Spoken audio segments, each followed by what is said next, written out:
Assalamualaikum warahmatullahi wabarakatuh. Selamat datang di YouTube channel podcast Dunia Sales. Sebelum mulai mendengarkan, jangan lupa klik tombol subscribe dan nyalakan tombol notification-nya agar nggak ketinggalan apa yang update di podcast Dunia Sales. Terima kasih. Oke. What's up bro, what's up guys, what's up semuanya. Bukan aplikasi ya. Oke, gimana kabar kalian? Tentunya kabar omset dulu nih. Ini kan closing bulan ya. Akhir bulan, tanggal penentuan. Gua harap sih semua pada achieve target. Semua, baik yang baru buka toko dari tanggal 5 atau 15 Juni kemarin ya. Semoga kekejar omset kalian. Gua harap semua achieve target semuanya. Oke, di episode ke-14 kali ini gua mau coba bacain salah satu pengalaman dari teman baik, teman senior gua ini. Oke ya, nggak usah banyak cakap. Oke, sebentar ya.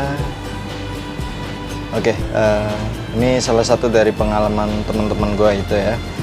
Pengalaman yang lumayan menarik dan nggak boleh dicontoh sih ini. Sebenarnya kata dia ini temennya lagi itu pengalaman dia. Oke, langsung aja ya, gue ceritain nih. Sebut aja namanya Bunga. Jadi waktu itu si Bunga kerja di salah satu perusahaan elektronik produk Korea yang terkenal ya. Nah, si Bunga ini pernah satu toko juga sama gua nih. Sama gua pernah. Oke. Jadi waktu sama gua sih terus terang gua liatin, gua perhatiin itu kayak nggak ada masalah, kerja juga lurus-lurus aja gitu, nggak ada masalah sama sekali. Aman-aman aja ya, nggak ada kendala. Nah, pas dia masuk atau dipindahin ke daerah Jakarta Selatan, oke, waktu itu satu toko sama gue itu di daerah The Mall, Depok. Itu mulai itu apesnya itu pas dipindahin di daerah Jakarta Selatan. Nah, jadi waktu itu ada promo cuci gudang ya, salah satu produk elektroniknya. Nah, sebenarnya sih gue yakin banget sales di luar sana juga bakalan ngelakuin yang sama atau pernah ngelakuin hal yang sama. Tapi gue saranin sih jangan deh ya, bahaya, serius. Gue saranin jangan ditiru, bahaya. Oke, balik lagi ke si Bunga ya. Si Bunga jual barang cuci gudang yang nggak sesuai harga sebenarnya. Udah tahu ya, udah masuk ya. Lah kok bisa gitu kan? Nah, pasti kalau sales pemula atau sales baru gitu banyak yang nggak tahu gitu. Istilah di sini sering kali disebut toko dalam toko. Please, bahaya, jangan ditiru. Please. Di sini maksud dan tujuan gue ngebahas salah satu pengalaman dia atau ngebacain salah satu pengalaman dia. Jujur, biar teman-teman yang baru masuk atau baru join di retail itu nggak selayaknya atau nggak sepantasnya ngikutin toko dalam toko yang kayak si Bunga ini. Oke? Syukuri pekerjaan teman-teman yang sekarang. Berapapun gajinya, jangan main curang deh pokoknya. Ya. Jangan main curang. Syukuri apa yang sekarang dikerjain kalian, jangan main curang. Oke, gue lanjutin lagi ya bro. Kesalahan si Bunga ada beberapa poin di sini. Ya. Pertama, jualan pakai invoice manual atau kwitansi manual. Kedua, jualan di toko dia bekerja. Itu yang tadi gue bilang. toko dalam toko. Ketiga, customer diminta bayar cash ke si Bunga atau transfer ke ATM si Bunga. Jadi gini, yang namanya orang khilaf gitu ya, biasanya nggak mikirin resiko ya. Orang yang khilaf biasanya itu nggak mikirin resiko, gue ulangin. Orang yang khilaf biasanya nggak mikirin resiko ya. Nah, kayak si Bunga ini, setelah uang dipegang, tentunya dengan nominal yang lebih banyak dari harga sebenarnya, langsung dia arahin ke kasir atau langsung transaksi di kasir ya, atas nama si konsumennya. Gue ulangin, atas nama si konsumennya. Tujuannya cuma satu nih, biar pengirimannya gratis. Biar pengirimannya gratis.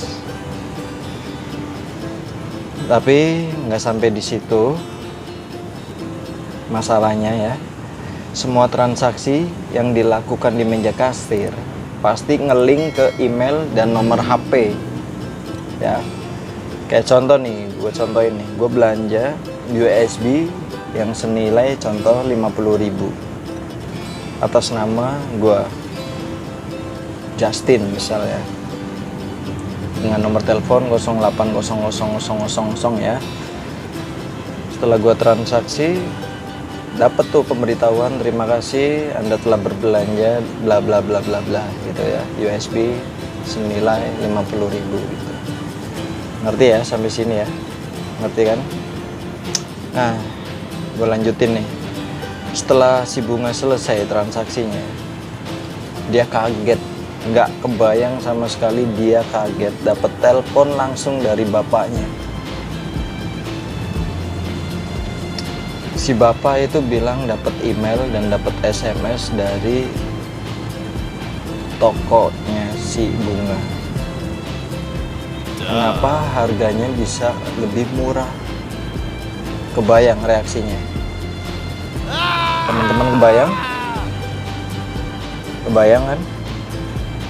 Kalau kebayang gini, lo belanja ya, nominal USB itu harganya 50.000. Duit udah dipegang sama teman-teman sales.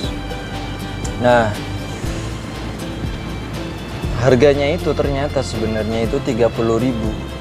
Temen sales kantongin 20.000. Itu udah masuk pidana.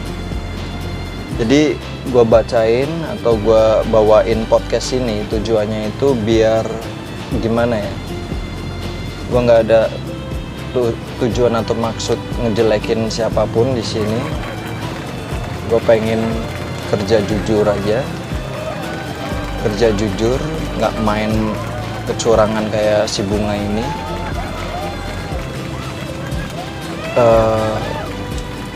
Gue minta maaf kalau gue terpaksa bacain ini, jadi biar teman-teman kerja lebih berkah buat anak dan istri. Oke. Si bapak itu hari itu juga datang ke toko, komplain, minta dikembalikan uangnya. Komplain dan minta dikembalikan uangnya. Jadi di sini yang kena bukan Bunga doang. Yang dipertanyakan si Bunga itu dapat kwitansi manual atau invoice manual itu dari siapa? Jadi dalam satu toko itu ada orang yang ikut-ikutan, jadi ikut kena. Sanksinya apa? Sanksinya bisa di blacklist dari toko, dan sanksi terberatnya si Bunga bisa dikeluarin dari perusahaannya. Alhasil sanksi pertama dan sanksi kedua dikasih ke Bunga, dan sekarang Bunga udah nggak bekerja di perusahaan Korea tersebut. Sekali lagi, bagi yang ngerasa gua minta maaf, nggak ada unsur atau maksud tujuan buat ngejelekin atau buat ngungkit-ngungkit masa lalu. Gua di sini cuman pengen teman-teman sales yang lainnya kerja berkah buat anak dan istri tercinta. Oke, mungkin itu aja yang bisa gue share ke kalian semua. Untuk lebih update-nya atau kalian pengen berbagi pengalaman, bisa isi di kolom komentar. Sekali lagi, bantu subscribe, share, dan like biar podcast Dunia Sales ini berkembang. Karena tanpa kalian, tanpa masukan, podcast Dunia Sales nggak ada apa-apanya. Sebelumnya gue ucapin terima kasih. Wassalamualaikum warahmatullahi wabarakatuh. Salam omset.